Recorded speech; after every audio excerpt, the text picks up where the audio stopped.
Remember the swine flu scare of 1976? That was the year the U.S. government told us all that swine flu could turn out to be a killer, and Washington decided that every man, woman, and child in the nation should get a shot to prevent a nationwide outbreak, a pandemic. Well, 46 million of us obediently took the shot. Did anyone ever come to you and say, there's the possibility of neurological damage if you get into a mass immunization program? No. No one ever did? No.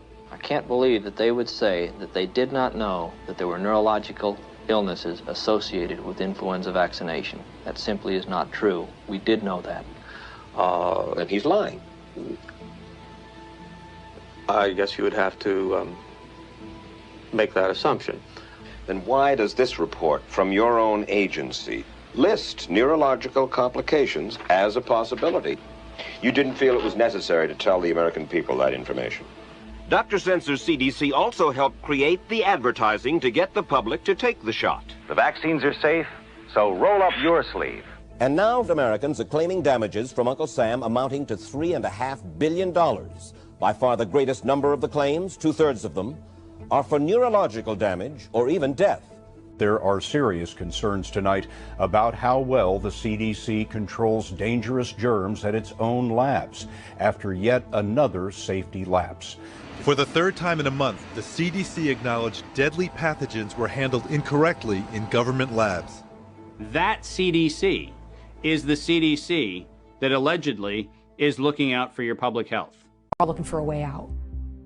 After rolling them out then to the kind of general public, the elderly and in nursing homes in the area, we would get elderly in with COVID. It was kind of interesting. And it was weird. It was almost like a week after they would get their first dose, they would test positive for COVID. And then we started seeing patients coming in, you know, I got my vaccination and a week later they're in with pneumonia. This is Deborah Conrad, a now former employee of the United Memorial Medical Center, blowing the whistle around what she describes as a cover-up of the potential dangers of the COVID-19 vaccine. I can say for sure in 2021, this is the year of pneumonia. Independent of COVID, I've never seen people with so many pneumonia, sepsis, and even in the middle of summer, you know, all summer, that's what we would get in the hospitals, pneumonia, pneumonia, pneumonia. After the vaccine rollout, I definitely noticed an uptick in heart attacks, strokes, blood clots, gastrointestinal bleeds, gastrointestinal complaints, appendicitis. We even saw pancreatitis, recurrent cancers. It was noticeably increased, where it wasn't just me noticing it, everybody seemed to notice it. It became clear to me that there was something wrong. I knew nothing of VAERS, the Vaccine Adverse Event Reporting System. I didn't know about our responsibility to report. It was never even talked about when these vaccines were rolled out. I mean, you'd hear it in the news here and there, but there was never this push to make sure providers were made aware that if you're getting patients in the hospital with issues, these issues, whatever, that here, you got to go to this website and start reporting and start paying attention to stuff. That was never educated to us at all. And I went on the website, I looked, and the first thing I noticed was that it said healthcare providers are required by law to report certain adverse reactions to VAERS. And I said, what do you mean? Like, what law? So, and then you look further, and it had a whole section on it, exactly what you're supposed to report. Specific things you're supposed to report to VAERS after the COVID vaccine rollout. So that's when I started reporting patients on my own. Well, very quickly that became a full-time job in and of itself. I would say within 3 weeks to a month, I had already had 50 patients reported. And that was just of the providers that were willing to tell me about patients, recognize that there may be a problem. So I went back to my administration and I said, I need help. You know, I can't do this all myself. It's overwhelming. I'm on the phone with the CDC all the time. I'm on the phone with these patients. I need more people to know about it so they can help me and we can do the right thing. But that was met with then resistance, because that's when the vaccines were really starting to get pushed. Everybody's got to get vaccinated. This is how it's going to go. And by me admitting that we need to report because there may be some issues, it would create vaccine hesitancy amongst the healthcare workers, amongst the staff, amongst the other staff, amongst the patients. Well, that's when things changed.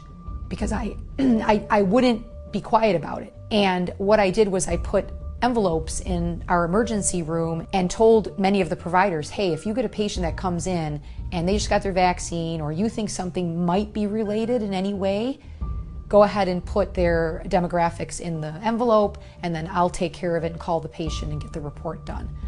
Thinking it was only going to be a few reports a week, no. It turned into, like I said, a full-time job very quickly. When you roll out an emergency use product that you're going to mass release on the population, wouldn't you assure that you have safety mechanisms in place? The first thing you would do is assure that people were educated about side effects, what to report, who to report to, before you did that. That should have been the first thing. Educate your healthcare providers who are going to see these people in the hospital. Well, then how come we didn't get educated as healthcare providers? Well, I was told we're supposed to educate ourselves. It's not their responsibility.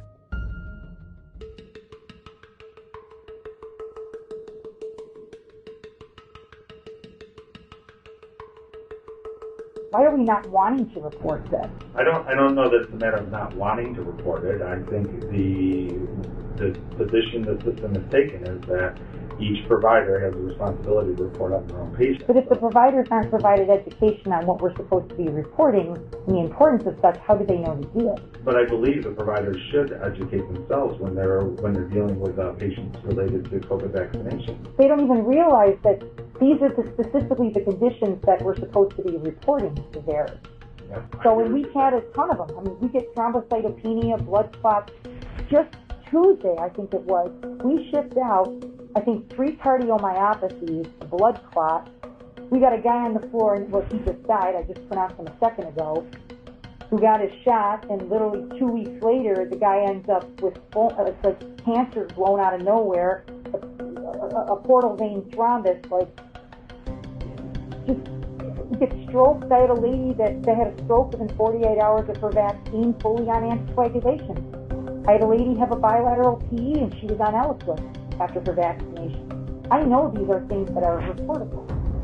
That our hospital system talked to their risk management team, and I was no longer allowed to report on any other patient but patients of my own that I saw, where there was a warning that I was told I must support the vaccine effort and the approach to the vaccine. You know, during the pandemic, I received an excellence award for just my patient care and just how dedicated I am. And now I'm being looked at as a dangerous individual that's putting my patients in harm's way.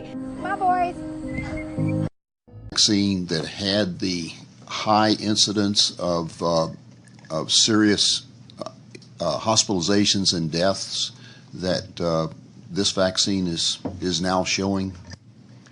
Not to this extent, absolutely not. Not even, this one, not even close. Not even close. Any other vaccine would have been pulled from the market. Absolutely, it would have been pulled probably within the first few, just right. as we've seen in the past. What was it? And have you seen any other vaccine that was put out for the public that skipped the animal test? Never before, especially for children. And as what I've read, they actually started the animal test, and because the animals were dying, they stopped the test. Correct. Folks, I think that's important to understand there, that what we're talking about is the American people are now the guinea pigs. This is the test program that's going on. They didn't do the human testing, and they stopped the animal test because the animals were dying. And then they turned it out for the public. And we are now looking at businesses that want to mandate that this experimental vaccine be given to people as a condition of their employment. And yet we have this death count that continues to rise and be totally ignored out there. So, do you agree with what I was saying, Absolutely. Doctor? Okay. Absolutely. Thank you very much. Appreciate you and your work. Thank you, Senator Hall. Senator Lucia. Question of Senator Hall. Yes, sir. That's a pretty strong statement. Do you have data that we can look at to see what happened on those It's on the CD's website. It's on the TV website. Can you direct us to that website? I'd like to see that. I will get you. Yes. I'd like to see if they how many they tested and in fact if they stopped testing because animals were dying. Yep. Okay. I will get that for you. Thank you. On January 20th, Maddie received her second dose of the Pfizer COVID vaccine as a participant in the clinical trial for 12 to 15-year-olds. All three of our kids volunteered and were excited to participate in the trial as a way to help us all return to normal life. My husband works in the medical field and I have a degree in electrical engineering. We are pro-vaccine and pro-science, which is why we agreed to let Maddie and her two older brothers volunteer for the trial. Before Maddie got her final dose of the vaccine, she was a healthy 12-year-old who got straight A's and had lots of friends. She had a life. She was energetic. She was not like this.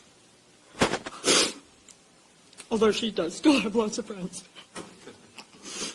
Upon receiving the second shot, Maddie immediately felt pain at the injection site.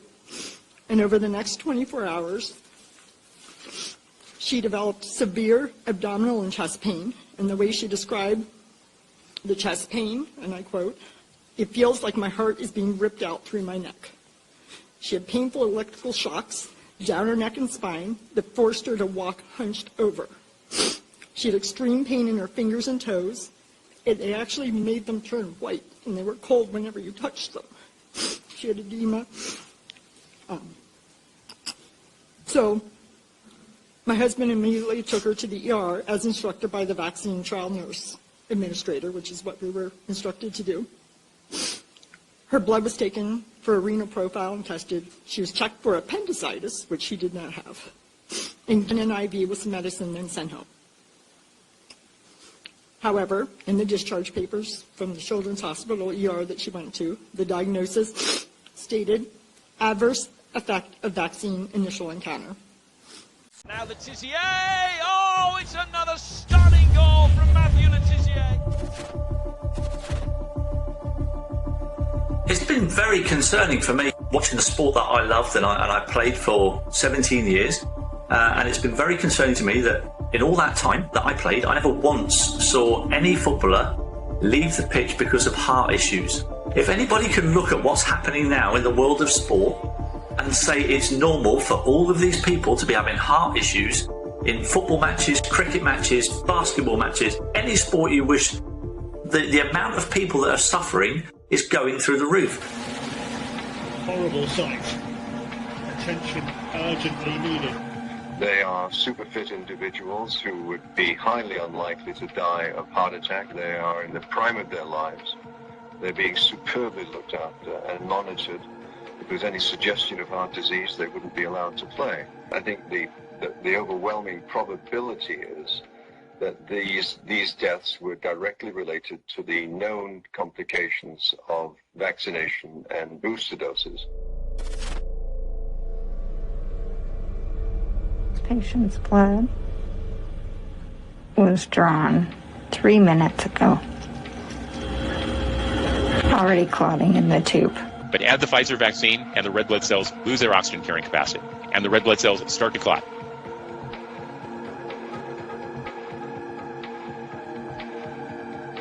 This is proof positive that these vaccines cause this type of damage under the microscope just simply by being added to the blood of a human being. Oh my God. If you take out the blood, sometimes it doesn't even come out due to clotting. It doesn't go through the arteries and the veins. It cannot go through anymore. It just slowly goes through in these patients. Just after the second vaccination, it's really severe. They are collapsing on a pitch in front of people. It's very difficult for them to ignore or deny these events. They're being reported almost every week. There is somebody collapsing.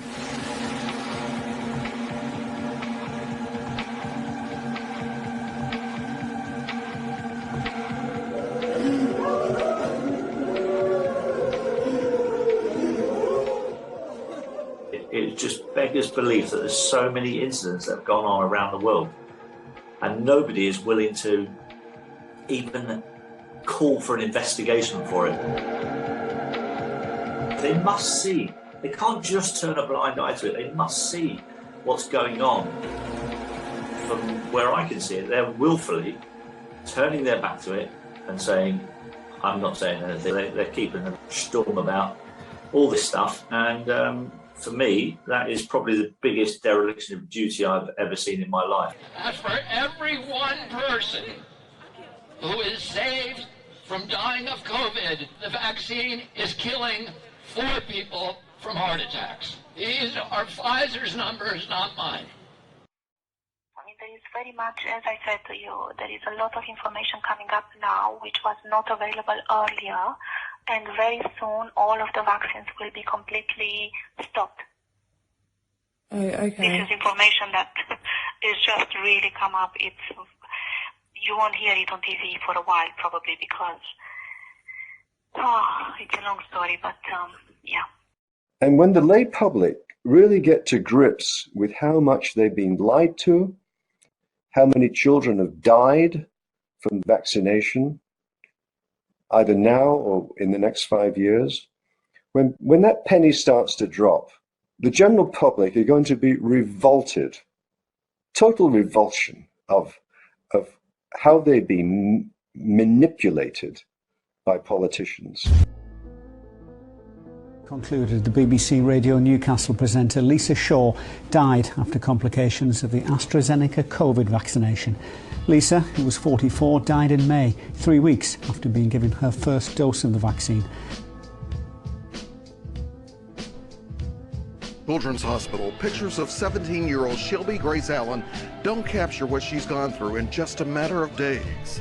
Gracie, as her family and friends call her, started noticing problems like back pain. But what really alarmed her was what happened when she was bowling. I'm on the bowling team from the high school, Dyer County, and I noticed when I was throwing the ball that I couldn't feel my arms or legs, so I was freaking out.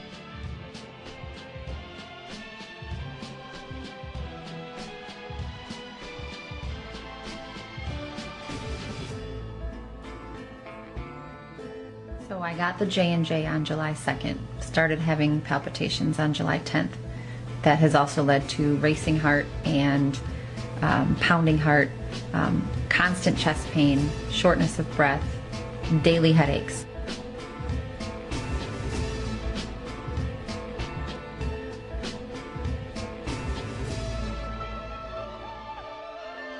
Our news correspondent Mark Denton was at the inquest at Newcastle Civic Centre this morning and joins us now. That Lisa initially developed severe headaches at home. She was treated first in hospital in Durham and she was then transferred to the Royal Victoria Infirmary in Newcastle, where she sadly died. When we got in finally, my doctor, my PA, told me like right off the bat what she thought it was. She was like, "You have Guillain-Barré." I was a father of a 16-year-old son. Single parent. I raised my boy since he was a baby. He meant the world to me. After in March, April, they're announcing how it was safe for teenagers. We got the Pfizer vaccine because I thought it was to protect him. I thought it was the right thing to do.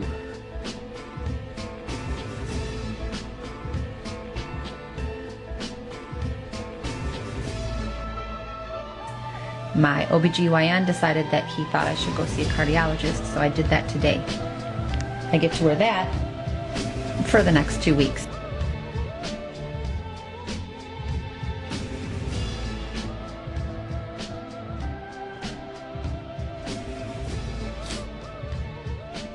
It was like playing Russian roulette. My government lied to me. They said it was safe. Now I go home to an empty house. Next week is his birthday. You know what I'm going to celebrate his birthday at? More expenses that I'm going to have to pay, and I'm super concerned about what's going on inside of me. But they want to mandate this for children as young as 5. No.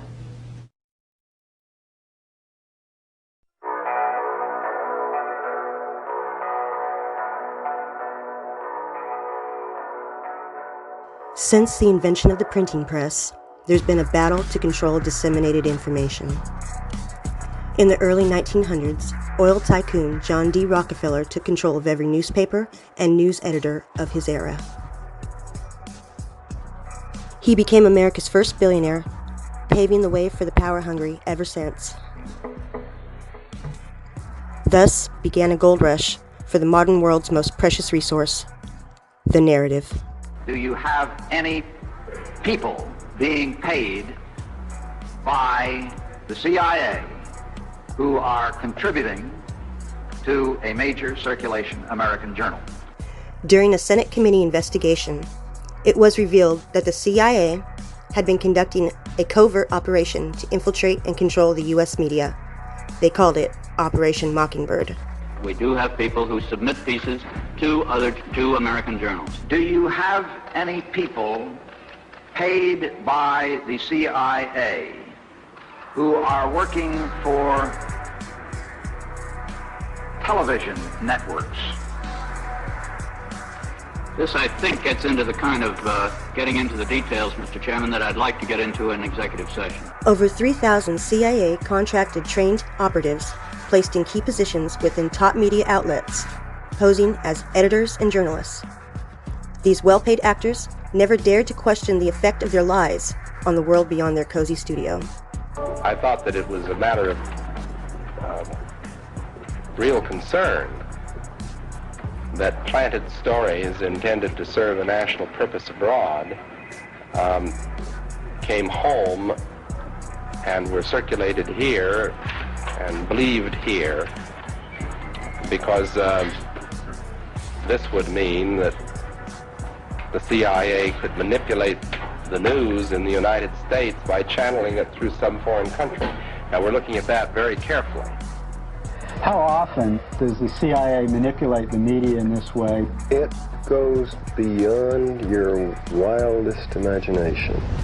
Setting up student organizations so they could draw radical students in. 5,000 university professors co-opted to help the CIA manipulate people's minds. Journalists in the U.S., including big-name journalists, co-opted to function routinely to help the CIA put out stories and biases to the world. As this 1952 CIA memo says, the aim is controlling an individual to the point where he will do our bidding against his will. At CBS, we had been contacted by the CIA. As a matter of fact, by the time I became the head of the whole news and public affairs operation in 1954, ships had been established, and I was told about them and asked if I'd carry on with them. We have quite a lot of detailed information, and we will evaluate it, and we will include any evidence of wrongdoing or any evidence of impropriety in our final report and make recommendations. Do you have any people being paid by the CIA who are contributing to the national news services, AP and UPI? Well, again, I think we're getting into the kind of detail, Mr. Chairman, that I'd prefer to handle in executive session. The most dangerous pandemic's propaganda from these clowns. Only mask that's gonna save us is duct tape on their mouths. Don't speak. We don't need to defund police, need to defund the media who lies through their teeth like Big Pharma doesn't cure you, dog, cause every patient that gets cured is a customer lost. And big oil runs the world. The only wars that get fought are with the countries who have natural resources they want. It was the Telecommunications Act of 1996 that opened the door for predatory corporations to monopolize the industries that printed broadcast. This bill protects consumers against monopolies. It guarantees the diversity of voices. Today, a handful of corporate empires own and control the vast majority of everything you read, hear, and watch. From the biggest movie studios, television and radio networks, newspapers and magazines, to the vast universe of internet news and entertainment sites. Amazon has transformed its operations in response to COVID-19 to protect employees and keep packages flowing. The company is keeping its employees safe and healthy while still delivering those packages to your doorstep. The company is keeping its employees safe. Keeping its employees safe. The company is keeping its employees safe. Millions of Americans staying at home are relying on Americans staying at Amazon. And that is how it works. It's like a house of mirrors, where you're seeing the same thing over and over and over again, except it's distorted. News personalities are not the only high-paid actors to serve the propaganda machine. Most late-night talk shows are owned by the same corporate overlords and thus follow the same script, only laced with a laugh. You ready, Guillermo? Ready, Jim. Follow along, please, all right? Okay. It was a warm summer day, but Dot was dejected. Her mother refused to get her injected. All Dot wanted was to ride bikes with Doreen, but her irrational parents feared the vaccine. There's a new doll in town, and the fun is contagious. It's anti-vax Barbie. She's strong. She's independent. She doesn't trust science. Bill Gates is the Antichrist. Vaccines have Satan's blood. Barbie comes with a computer so she can do her own research. Says here Moderna turns your teeth Jewish. Take your Barbies everywhere. Shopping. I'm sorry, you can't come in here without a mask. I have a medical condition. I'm recording this bitch, and you're going to jail. Dot needed some help to convince Mom and Dad that vaccines save lives and they're not something bad. An expert, she thought, might turn them around, like that doc on TV who Dad says is a clown. So she wrote a long email to the wise Dr. Fauci. Do you think you could come here and sit on our couchy to explain this vaccine, and hopefully soon, because my parents have doubts and we're all out of spoons. So Fauci wrote back and said, Dot, my dear, if I came to your house, your parents would sneer. To the stables. Thank you for sharing your medicine, Dancer. And on the plane. And what we've learned over here at cdc.gov is the best messenger is someone they love. That's you, little Dot. They'll listen to you. Only you can convince them to have a breakthrough. The only mandate this Barbie cares about is with her proud boyfriend, Ken. Hi, Ken. Want to go throw eggs at nurses? Sorry, babe. Can't hear you. Alex Jones is talking about monoglobal antibodies. Anti-Vax Barbie. Exclusively available in Florida and Kentucky. Barbie Dream Ventilator sold separately. Available at Walgreens. And Dot's loving reminder, it finally got through. They turned off Fox News and stopped eating horse goo. Now Dot's having fun with Doreen and her crew because Dot got the shot and her parents did too.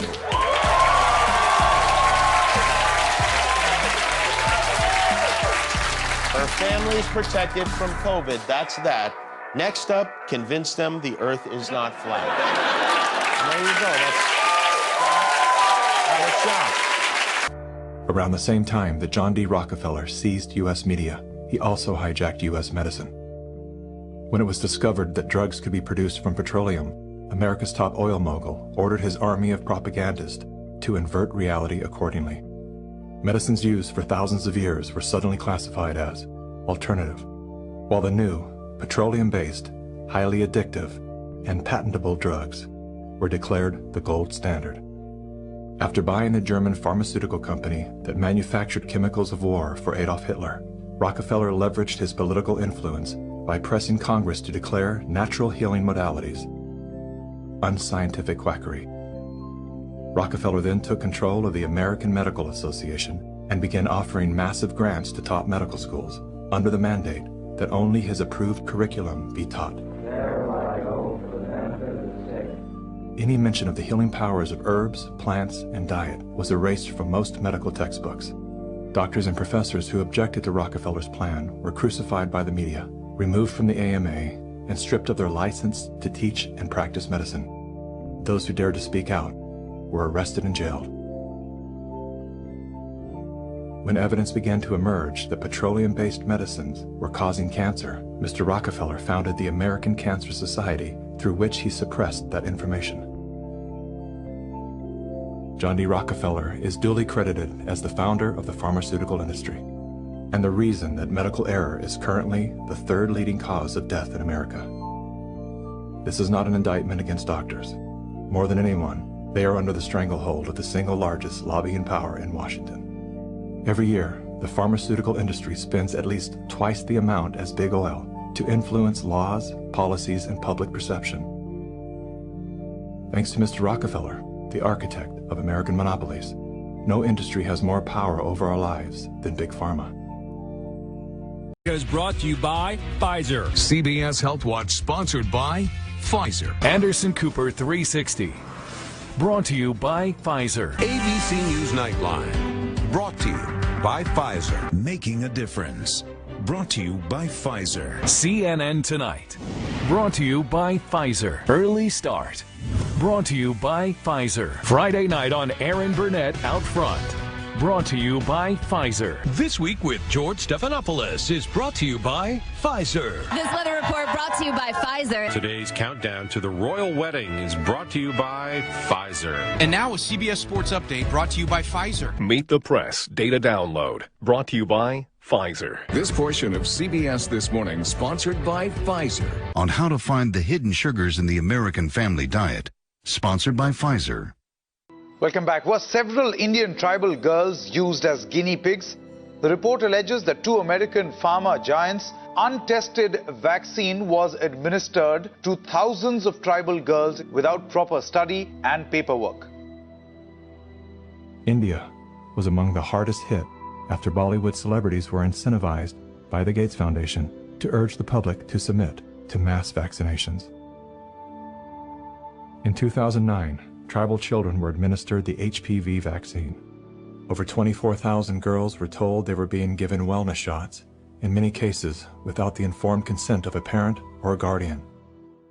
The people that were administering these vaccines lied to the guardians of these girls and told the girls, oh, this is going to cure cancer, you're never going to have cancer. And these girls became severely injured. Some of them developed seizures, some of them developed cancer.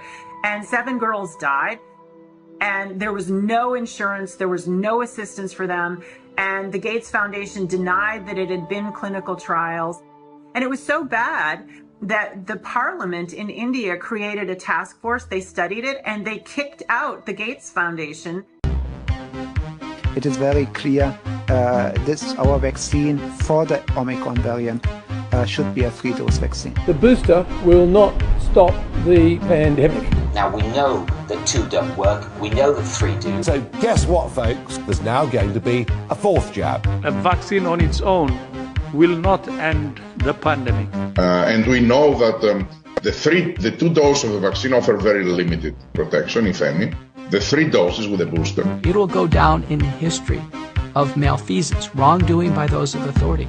So when your government scientists tell you that a variant that's 0.3% different from SARS could masquerade as a new virus and be a threat to your health, you should know, and I'm telling you, they are lying. We've been getting that vaccination that protects us and stops us infecting others. It doesn't protect you against catching the disease, and it doesn't protect you against passing it on. Get that jab.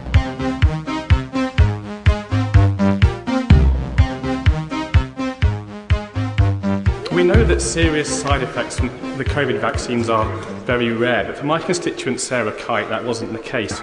I just want to reassure him and indeed to reassure the House and the country that cases such as the very sad one that he raises are extremely, extremely rare. Cases such as the very sad one that he raises are extremely, extremely rare. There's over 10,000 dead people in Europe that die on days 1, 2, and 3 after the vaccine. As for every one person who is saved from dying of COVID, the vaccine is killing 4 people from heart attacks. These are Pfizer's numbers, not mine. Agony and chronic pain. I went and had the second and then it got really bad. Patient's blood was drawn 3 minutes ago. already clotting in the tube. But add the Pfizer vaccine and the red blood cells lose their oxygen carrying capacity and the red blood cells start to clot. This is proof positive that these vaccines cause this type of damage under the microscope just simply by being added to the blood of a human being. Oh my God. The doctor or the people who convinced my mother at 89 to get a vaccination, 4 days of splitting migraines followed by 2 strokes and a heart attack. It's affecting people in all kinds of adverse ways because it is still experimental. People are not even being properly informed that it's experimental. The way they're coping with the injuries from these vaccines is to pretend they don't exist. Do you want to tell the world about the young car reporting scheme? Why we've had over 1,700 deaths and that, why there's been over 1.2 million adverse reactions, and why there's children dying from this vaccine. And I'm afraid it is now clear that 2 doses of vaccine are simply not enough. And I'm afraid the UK's 4 chief medical officers raised the COVID alert level to 4. But I'm also pleased to announce that today that we've signed contracts with Pfizer and Moderna to get an additional 114 million doses of COVID-19 vaccines. But a third dose, a booster dose, provides strong protection. I accelerated this purchase in light of this new variant. And we know that the 2 doses of the vaccine offer very limited protection, if any. The 3 doses with a booster. We can show 45,000 deaths in 72 hours from this vaccine. Get that jab. It will go down in history of malfeasance, wrongdoing by those of authority. And that, after all, is the teaching of Jesus Christ. The variants are not different enough to represent a threat to you, so you do not need to top up vaccines, because there's absolutely no possible justification for their manufacture. A vaccine on its own will not end the pandemic. The booster will not stop the pandemic. I know there will be some people watching who will be asking whether Omicron is less severe than previous variants and whether we really need to go out and get that booster. And the answer is yes, we do.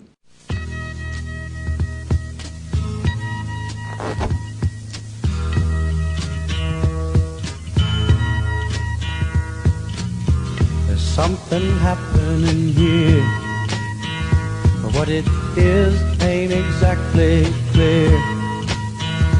There's a man with a gun over there telling me I got